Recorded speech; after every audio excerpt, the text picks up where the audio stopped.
우리 함께 하나님의 말씀 같이 봉독하도록 하겠습니다. 에베소서 6장 10절에서 20절까지의 말씀입니다. 2004년도였던 것 같아요. 올림픽 때였는데요. 우리가 양궁은 세계 최강이지 않습니까? 특히 여자 양궁은 세계 최강인데요. 지금 그때 2004년에 선수로 나갔던 한 사람이 지금 해설을 하고 있는 거예요. 옛날 것을 기억하면서. 저게 무슨 장면인 줄 아세요? 저 화살이? 저 가운데 정중앙에 카메라가 들어가 있었어요. 근데 올림픽 그 경기 중에 저 선수가 쏜 그 화살에 저기 그 카메라에 정통을 한 거예요. 저도 지금 그 장면이 기억이 나요. 갑자기 화면이 깨져버렸거든요. 사라져버린 장면인데 이 쏴가지고 저기에 맞춘 거예요. 그래서 그 다음부터 저 중앙에 카메라가 없기 시작했다고 하더라고요. 이 생방송에 문제가 생겨버리니까 이 저 선수가 마치고 난 뒤에부터 이제 그렇게 이제 카메라를 이제 더 이상 설치하지 않는다라고 하더라고요. 참 선수가 저 10점짜리 안에 넣는 것도 참 대단하고 멋진 일일 텐데 그 정확한 가운데에 그 화살을 탁 꽂는다는 거 아마 속으로는 통쾌하다 그런 마음이 들었을 겁니다. 부모가 아이들 이제 잘 준비시키면 이제 그 화살 아이라고 하는 화살을 하나님께서 허락하신 세상을 향해서 저렇게 멋지게 쏴가야 돼요. 팍 쏴야 됩니다. 이제 내 품에 끌어안고 있어서는 안 된다는 거예요. 하나님께서 가기를 원하시는 목적지가 있을 거 아니에요. 아이들마다 우리들마다 다 하나씩 있을 텐데 그 목적지를 향해서 부모가 방향을 잘 잡아서 쏘면 되는 거예요. 그러면 하나님이 이제 그 아이라는 화살을 잘 인도해 가서 거기에 탁 꽂히게 하는 겁니다. 근데 우리 아이들이 살아가는 세상이 이제 가면 갈수록 더 어려운 세상이 될지도 모르겠어요. 이 전쟁이 이제 어떻게 어떤 방면으로 이루어질지는 모르겠지만 전쟁이 더 깊어진다고 한다면 더 어려운 상황 가운데 살아갈 수도 있겠지요. 동시대를 살아가고 있는 사람들 중에서 내일이라고 하는 삶에 대해서 가장 걱정과 근심, 어려움에 있는 세대가 있다고 한다면 청년 세대라고 할 수 있습니다. 우리의 다음 세대겠지요. 작년 하반기 청년 실업률이 다른 모든 세대에 비해서 2.8배가 높았다고 그래요. 일자리가 없는 거예요.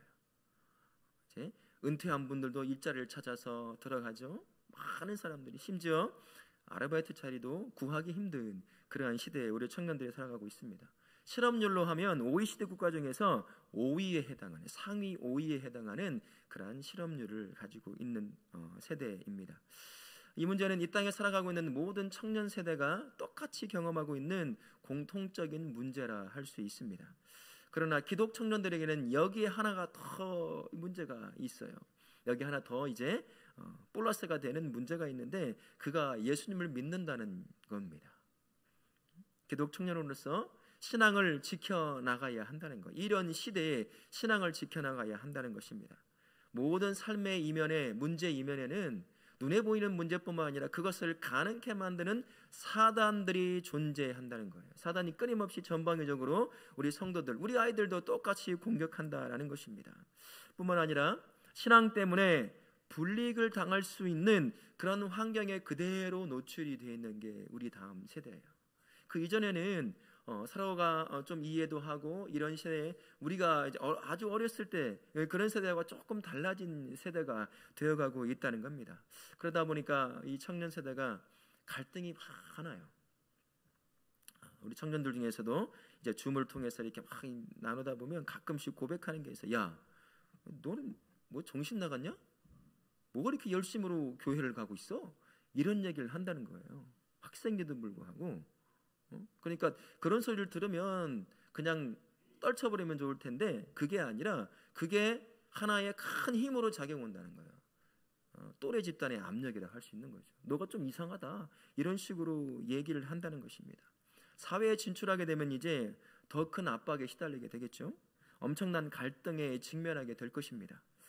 눈 감고 성공을 따라갈 것인가 아니면 신앙 양심을 지켜낼 것인가, 현실에 닥쳐 있는 문제인 거예요. 그런 현실에 우리 아이들이 이제 살아가게 돼요. 그런 걸 보면 우리 부모님은 이렇게 쉽게 얘기해 버릴 때가 있어요. 하나님은 살아계시는데 신앙 양심을 지켜야지. 하나님이 함께해 주실 거야, 보호해 주실 거야. 여기로는 알아요. 근데 내가 세워진 삶의 현실을 탁 들어가면 그 압력이라는 게 당해보지 않은 사람은 어렵거든요. 대학원이라고 하는 그러한 상황도 좋은 사회생활과 같아요. 대학원에서의 대장, 왕, 하나님 같은 그러한 존재는 지도교수거든요. 지도교수의 사인이 있고 없고가 그 사람의 그 진로가 결정이 되는 거예요. 지도교수가 방향을 잡아줘요. 그런데 내가 잘났다고 내 마음대로 방향을 잡잖아요. 그럼 네 마음대로 해봐. 다 끝내요. 논문까지 다 썼어요. 근데 하나만 안 해줘요. 뭘 안 해줄까요? 사인만 안 해줘요. 그러면 끝나는 거예요. 인생 끝나는 거예요. 거기서 네 지도교수도 인정하지 못하는 거 누가 인정해 주겠냐는 거죠. 이런 상황 가운데서 신앙을 지켜내가는 거 정말 쉽지 않거든요. 그러니까 그런 상황에 있는 사람들을 많이 보면 신앙을 양보하는 사람이 참 많아요. 그리고 그런 상황 가운데서 내가 여기 아니면 못 견디겠느냐, 내가 갈 곳이 없겠느냐라고 하며 그 신앙을 지켜내는 사람들을 향해서 예수 믿는다고 하는 사람들이 손가락질을 해요. 야, 너만 거룩하냐? 너만 예수 믿는 사람이냐? 자기에 찔림이 있는 거죠. 그러니까 자기같이 만들고 싶은 거예요. 그런 압박에 우리 자녀들이 살아가게 된다는 것입니다.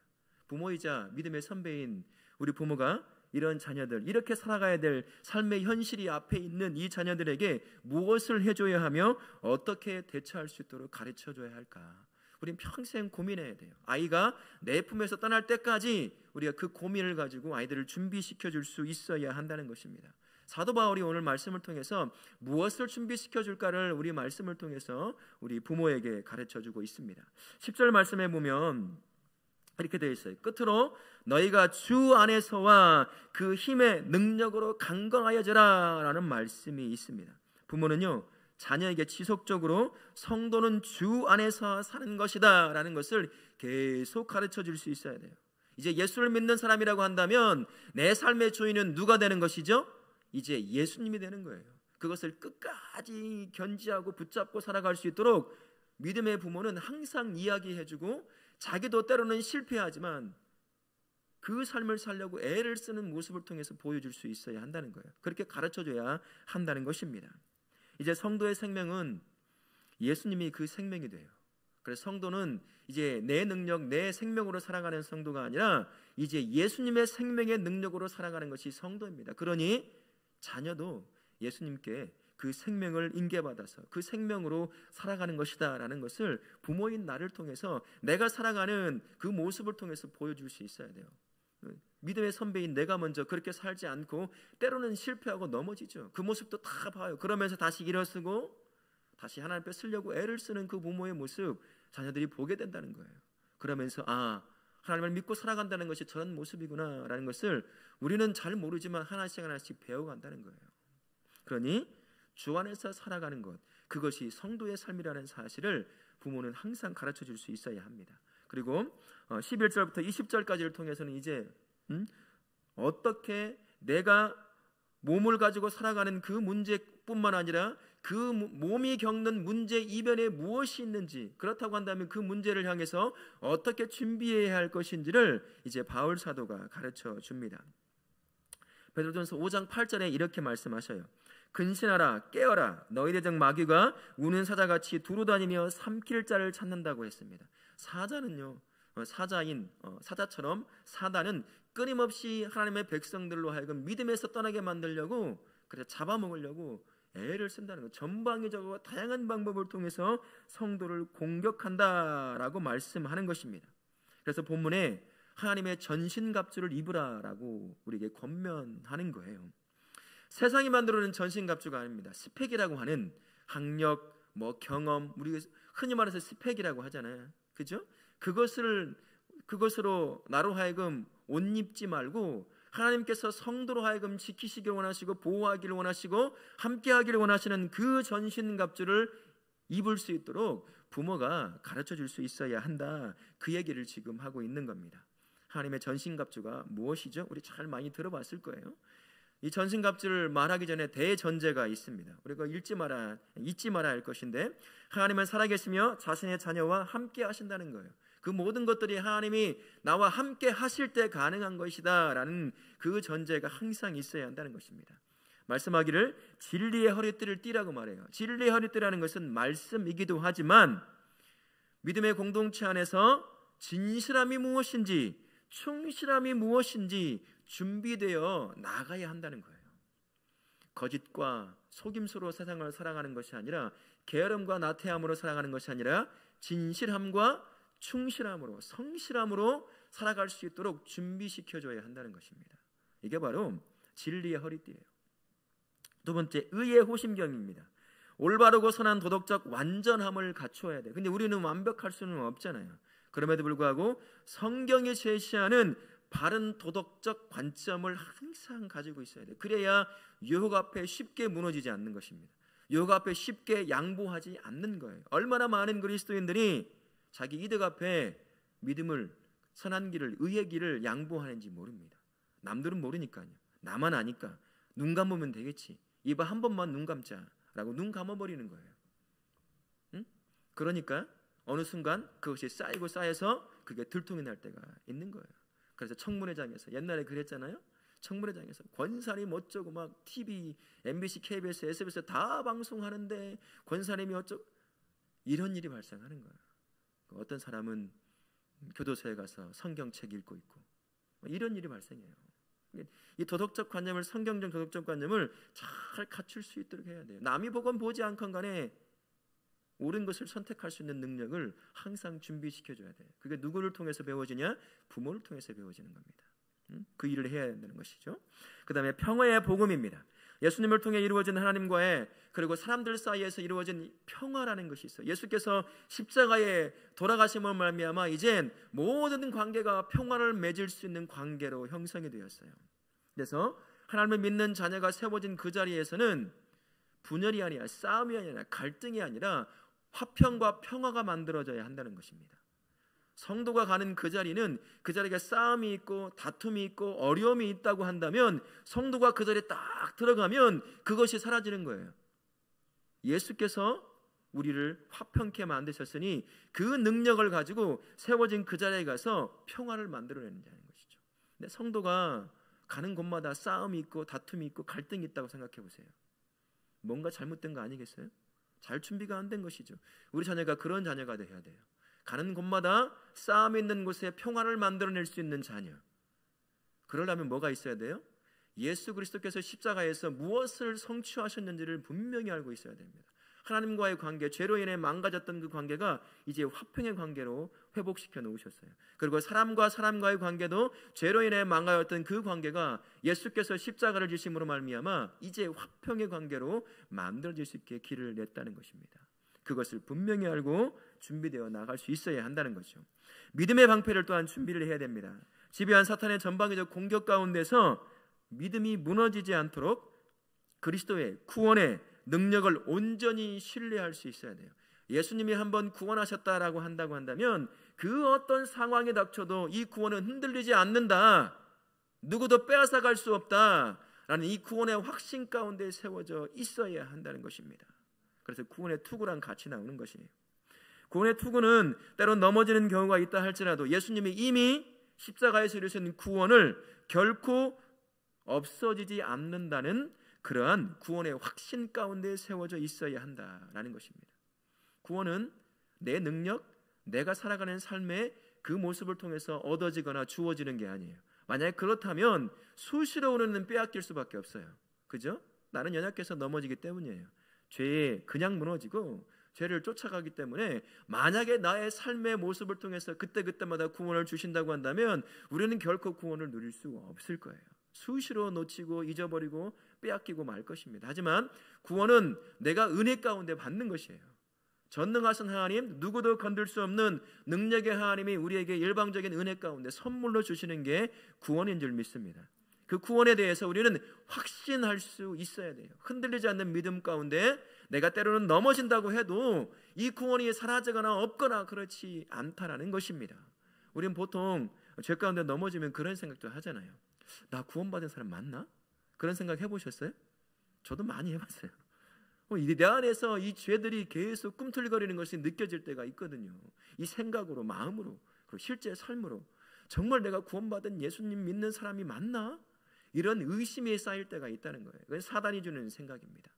내가 저 가운데 넘어지는 것은 회개하면 되는 일이지 그게 구원을 빼앗는 일은 아니라라는 것입니다. 우리 자녀들이 그 구원의 확신 가운데 있어야 돼. 그래야 어느 상황에 놓쳐도 믿음을 놓치지 않고 살아갈 수 있다라는 것입니다. 마지막으로 성령의 검인데요, 말씀을 잘 알고 머릿속에 새기고 마음속에 새기고 살아갈 수 있어야 돼요. 예수님이 40일 금식기도를 끝나고 난 뒤에 어떤 일을 당하셨습니까? 사단에게 시험을 받으셨어요. 그때마다 예수님께서 시험 받을 때마다 무엇으로 사단의 유혹을 물리치셨습니까? 하나님의 말씀으로. 예수님조차도 사단의 유혹에 말씀으로 물리쳤어요.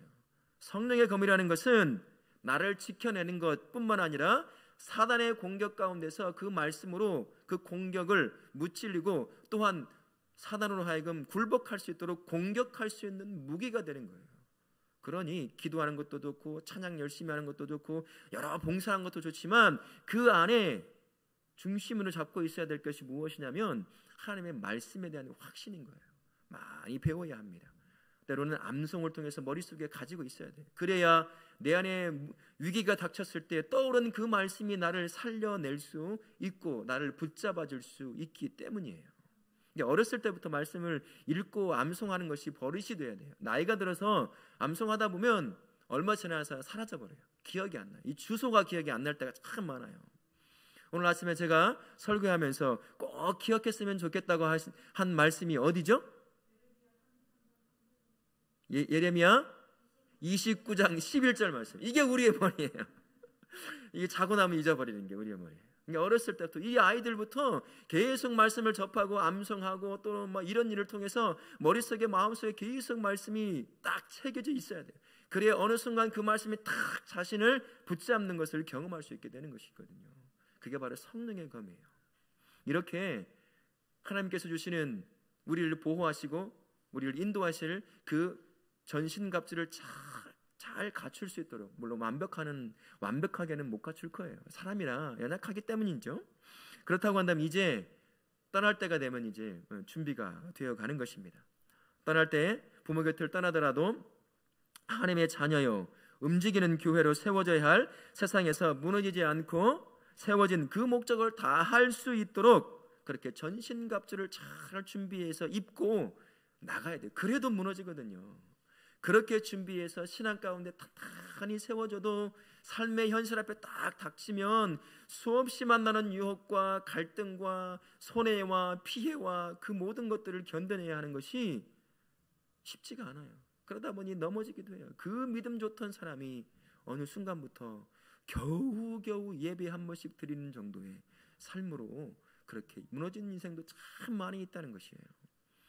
그런데 이 전신 갑주도 제대로 준비하지 않고 세상을 향한 우리 아이들이 나간다고 해보세요. 그냥 끝나는 거예요. 그냥 끝나는 겁니다. 목사의 자녀라고 똑같아요.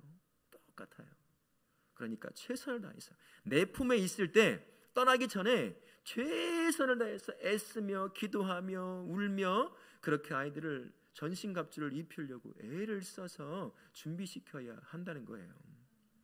이렇게 준비가 되면 이제 마치 궁수가 관역을 향해서 화살을 탁 쏘는 것처럼 이제 자녀라고 하는 화살을 그 목적지를 향해서 잘 방향을 잡고 화살을 탁 쏘아야 한다는 겁니다. 그럴 때 부모가 이제 쏘아 올릴 때 중요한 것이 있어요. 방향을 잡아야 돼요. 이 아이가 목적지를 향해서 딱 꽂히도록 우리가 해줄 수는 없어요. 하나님이 그에게 주신 특별한 삶이 있기 때문이에요. 그러나 방향은 잡아줄 수 있다는 겁니다. 두 가지 방향이에요. 첫 번째는 자녀가 하나님께 영광을 돌리며 사는 삶이라고 하는 관역을 향해서 끝까지 날아갈 수 있도록 방향을 잡아줄 수 있어야 된다는 거예요. 그때 방향을 벗어나지 않도록 이 방향이 너의 방향, 너는 하나님께 영광을 올려드리며 살 그런 삶의 방향이다 라고 가르쳐 줄 수 있어야 된다는 거고, 두 번째는 자기 삶을 향해 하나님께 주신 목적이 있어요. 그 비전과 꿈이 있다는 거예요. 그 비전과 꿈을 향해서 멋지게 날아가야 한다. 다른 사람이 너에게 준 그 꿈과 비전을 쫓아가는 것이 아니라 하나님께서 너에게 준 비전과 꿈을 쫓아서 멋지게 날아가라. 그게 네가 날아가야 될 방향이요 목적지다라는 것을 알려줄 수 있어야 한다는 겁니다. 양육을 하다 보면 여러 사람의 소리가 들려요. 그래서 마치 그 소리가 이 아이의 삶의 방향인 것처럼 착각하게 만들 때가 있어요. 부모를. 여러 사람 부모들 만나잖아요. 학부모도 만나고 이런저런 얘기하다 보면 막 이런 소리 듣잖아요. 그래서 그것을 마치 이 아이의 삶인 것처럼 그렇게 똑같이 집어넣으려고 하는 때가 있다는 거죠. 그래서는 안 된다는 것입니다. 아이는 하나님이 특별하게 준 삶의 목적이 있다는 거예요. 그 방향이 있다는 것입니다. 그것을 찾아갈 수 있도록 도와줄 수 있어야 한다는 거예요. 궁수가 활을 딱 쏠 때 여러분 왼쪽 손으로 화살을 잡잖아요. 그리고 오른손으로 보통, 물론 왼손잡이면 반대로 하겠죠. 오른손으로는 보통 활실을 잡아요. 그리고 활을 탁 쏠 때 보면 이 왼쪽 손 이 부분에 뭐가 있는 거 보셨어요? 이 안에 보호대 같은 것이 딱 있어요. 왜 그럴까요? 화살을 탁 놓으면 이 줄이 튕기면서 여기를 항상 친대요. 그래서 여기에 상처가 난다는 거예요. 그래서 이 보호대, 가죽으로 된 보호대를 항상 차고 있대요. 아무리 프로 선수라고 해도 이건 어쩔 수 없는 일이라 이 보호대를 찬다는 것입니다. 마치 궁수가 자기 손에 보호대를 차는 것처럼 아이를 떠나보낼 부모도 이 삶의 보호대를 차야 된다라는 거예요. 아이가 떠나면요, 나와 함께 있던 아이가 떠나면 그 빈자리가 반드시 보여지게 돼 있거든요. 그래서 이런 말을 들어보셨는지 모르겠어요. 빈둥지 증후군이라고 들어보셨어요? 이런 게 있어요. 함께하던 자녀들이 어느 순간 성인에 대해서 떠날 때가 돼서 다 떠나버리면 속이 시원할 것 같죠? 속이 시원할 것 같은데 그게 아니더라는 거예요. 특히 엄마가 그런 이 빈둥지 증후군, 이 둥지가 아이들로 가득 차워져 있던 이 둥지가 텅텅 비는 거예요. 그러니까 어느 순간 그것이 내 안에 텅 빔으로 나오는 것입니다. 채워지지 않고. 그래서 심한 사람들은 우울증까지 겪는 그런 일까지 있다는 거예요. 그것을 겪지 않으려고 한다면 준비해야 된다는 거예요. 이제 아이가 우리 곁을 떠날 준비가 다 되어 떠나게 되면 이제 그 다음에 삶이 있잖아요. 이 부부의 삶. 그러니까 아이가 있을 때 우리 부부는 원수지간이 되면 안 돼요. 좋은 지간이 돼야 돼요. 이 아이는 분명히 떠나요. 그러면 이제 누구랑 살아야 돼요? 서로 눈 보고 살아야 돼요. 어찌 하려고 그래요. 그러니까 그 준비를 해라, 그 얘기를 하는 것입니다. 아이를 떠나보낼 때 잘 알면서도 이게 쉽지 않을 때가 있어요. 몸은 타 지역으로 가 있지만 영적으로, 심리적으로 부모와 굉장히 유대관계에 맺어져 있는 그런 자녀들이 많아요. 그래서 그런 자녀를 두고 전문용어로 뭐라고 하죠? 마마보이라고 얘기하잖아요. 몸은 떨어져 있는데 마음과 정서와 영혼이 너무나 부모와 이 애착이 심해져 있어가지고 떨어지질 못하는 거예요. 이제 그래서는 안 된다. 떠날 때가 됐으면 반드시 확실히 떠나보낼 수 있어야 한다. 몇 가지를 책에서 제가 발견했는데, 첫 번째는 자녀를 너무 오래 붙잡고 잊지 않도록 조심하라는 것이에요.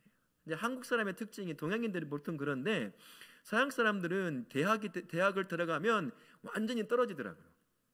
동양 사람들은 그렇지 않잖아요. 우리 한국 사람들은 그렇고 미국, 중국 사람도 그렇고 대학생이 돼도 같이 있고 대학원생이 돼도 같이 있고 때로는 결혼을 해도 그 옆에 살기도 하고, 위층에 사는 분도 있어요. 자기 자녀가 위층에 살고 자기는 아래층에 살고. 이거 시어머니라고 한다면 며느리 죽는 것이죠. 며느리 죽는 것이. 그렇게 사는 분도 있어요. 이 부모를 떠나려고 하는 자녀들을 자꾸 붙잡아 두려고 하지 말라는 거예요. 내 마음은 좀 불안하겠죠. 그래도 떠나보낼 수 있어야 한다는 거예요. 그래서 이렇게 아이를 두고 마음의 고백을 해라 라는 말이 있는데 참 마음에 와닿았어요. 너는, 자녀를 두고 하는 말입니다. 너는 항상 내 아들이지만 이제 더 이상 내 아이는 아니다. 무슨 말인지 이해하시겠어요? 네가 떠나도 여전히 내 아들이긴 하지만, 내 자녀이긴 하지만, 그러나 이젠 더 이상 내 아이는 아니다라는 거예요. 이것을 잘 표현하는 복음성가가 하나가 있어요. 요게베서 노래 중에 그 후렴 부분에 보면 이런 내용이 있거든요. 제가 한번 읽어봐 드릴게요. 가사를. 너의 삶의 참 주인, 너의 참 부모이신 하나님, 그 손에 너의 삶을 맡긴다.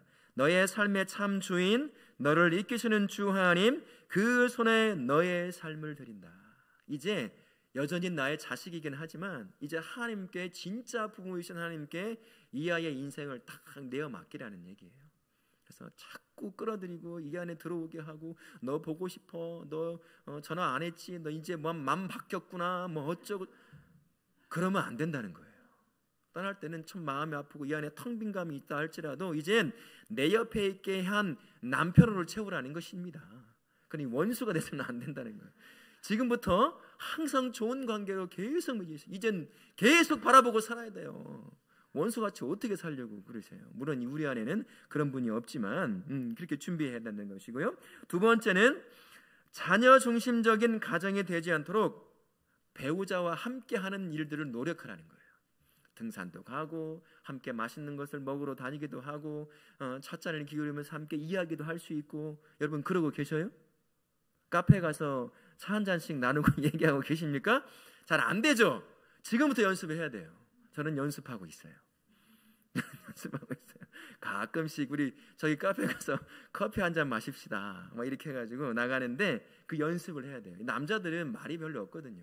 이런 연습을 통해서 아내와 대화할 수 있는, 짧은 대화지만 그렇게 대화할 수 있는 연습들이 필요해요. 그래야 둘이 앉았을 때, 이제 둘이만 남았을 때 그 빈 공간이 이제 서로를 향해서 채워지는 거예요.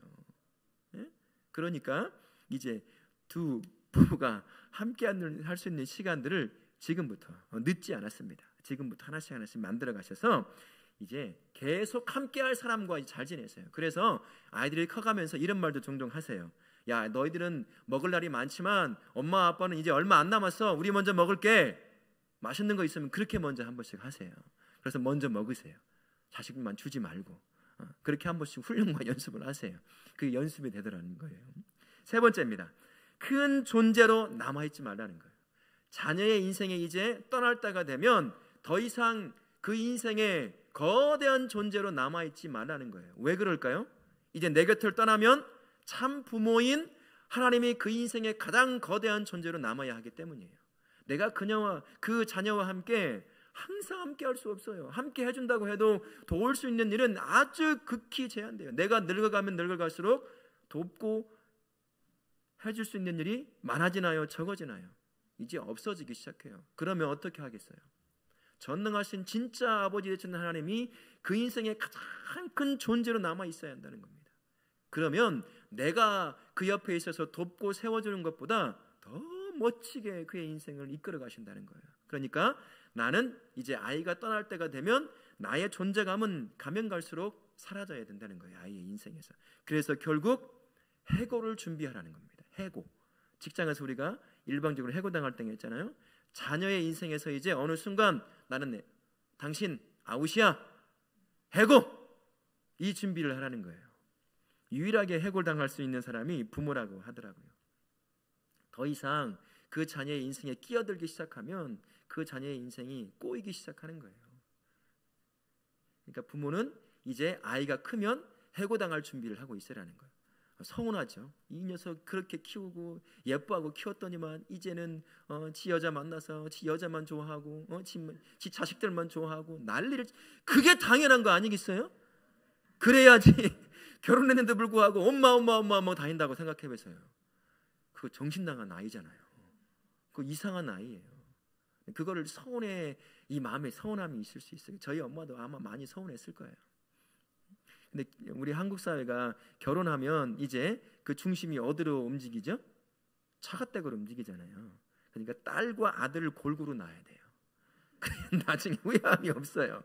아들만 낳다간 진짜 빈둥지 증후군에 이제 시달리면서 살 수밖에 없어요. 그리고 저는 감사하게 딸이 한 명 있어요. 우리 최 집사님, 경 집사님은 열심히 노력하셔서 딸을 하나 더 낳으시면 좋겠어요. 나중에 그 어려움을 당하지 않으시려면 이 딸이 굉장히 중요해요.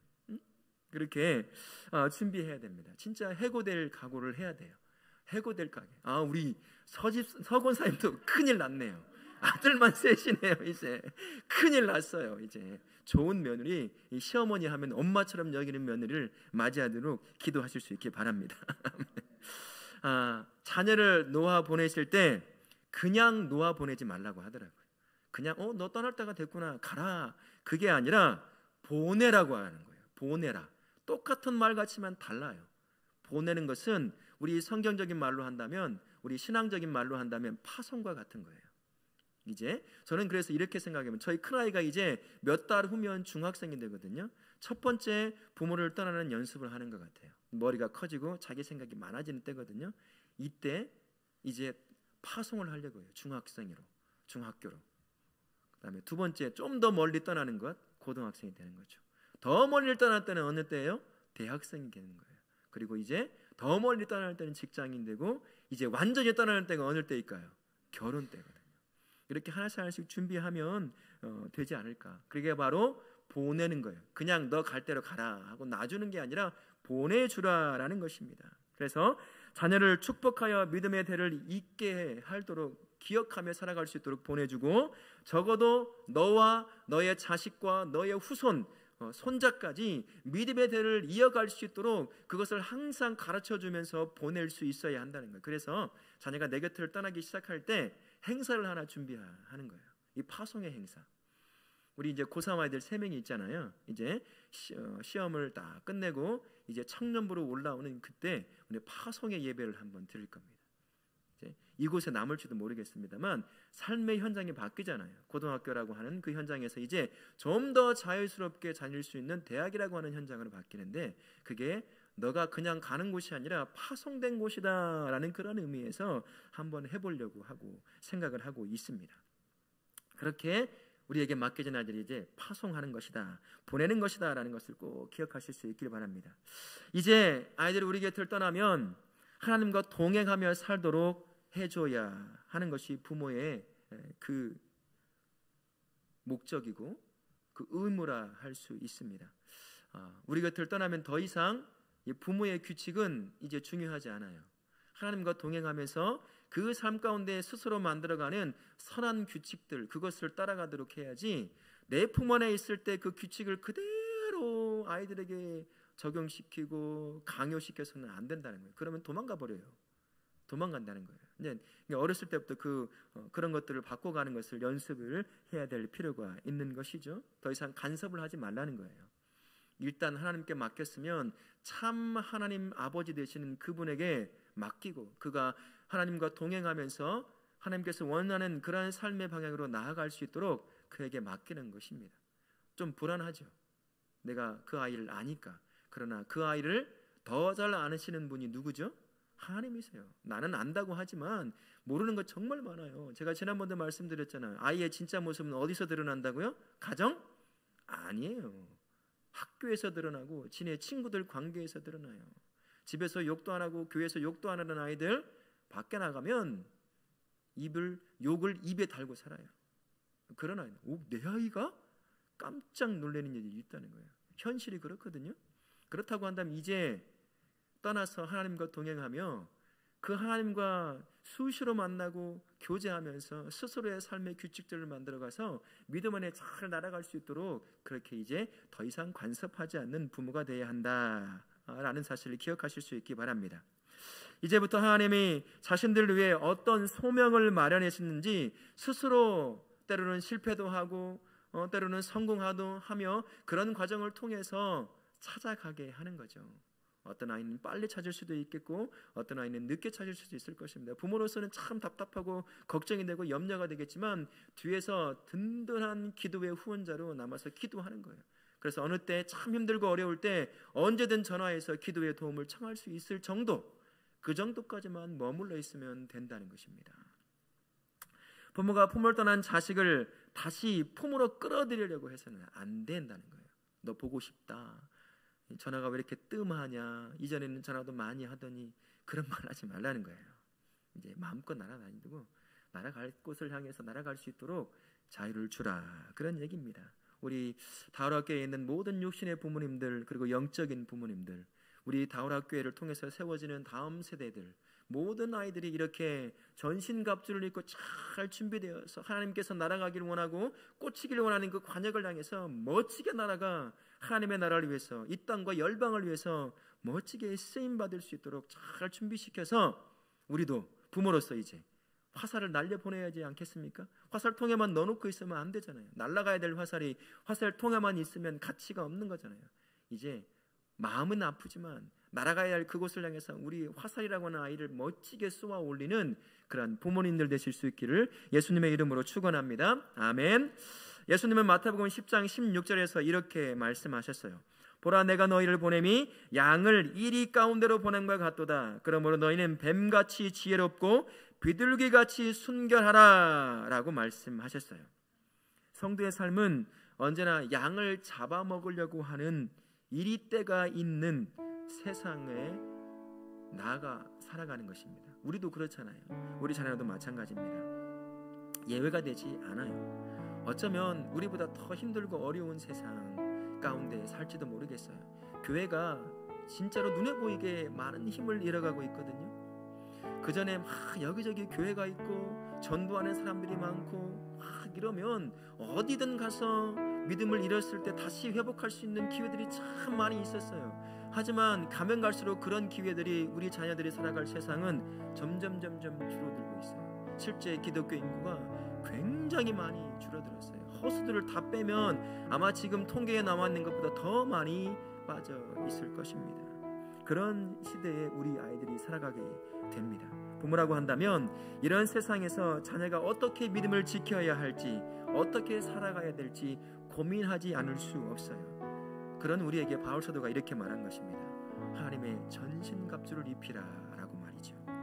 자녀가 살 삶의 현장은 눈에 보이는 문제뿐만 아니라 그 이면에 문제를 일으키는 실제적인 세력, 영적 세력인 사단이 있기 때문이에요. 그 사단을 이길 수 있는 것은 내가 가지고 있는 스펙 가지고 이길 수 있는 존재가 아닙니다. 하나님 주신 전신갑주를 입을 때만 나를 보호할 수 있고 공격하여 이길 수 있는 겁니다.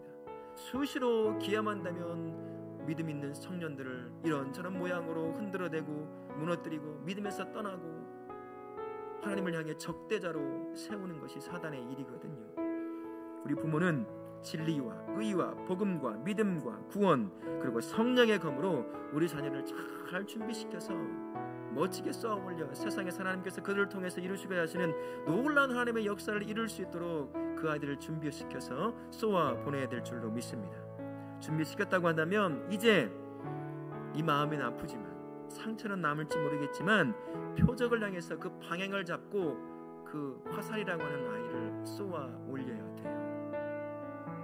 이 과정은 아픕니다. 그러나 떠나보내야 합니다.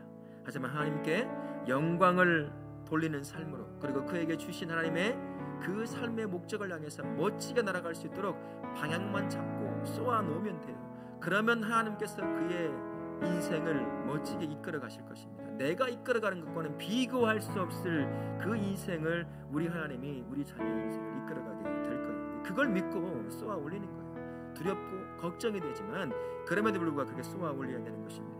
부모는 자녀에게 맡겨진 또 다른 삶을 준비해야 합니다.